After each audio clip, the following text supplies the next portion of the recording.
Welcome to the language world. Today we're learning daily routines. Then, let's get started.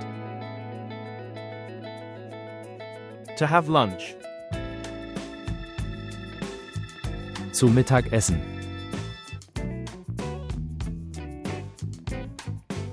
To rest.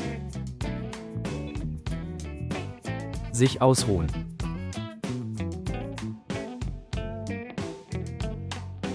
To exercise. Trainieren.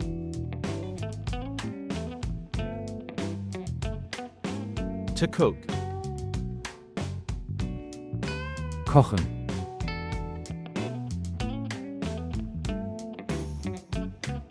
To have dinner. Zu Abendessen.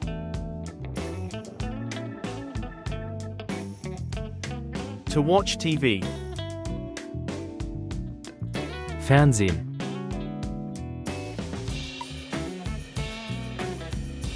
To read a book. Ein Buch lesen.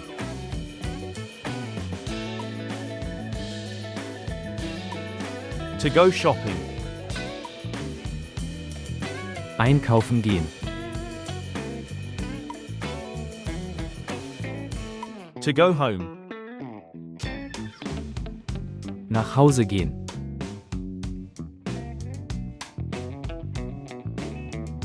To go to bed. Ins Bett gehen. Quiz time.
Leave your answer in the comments.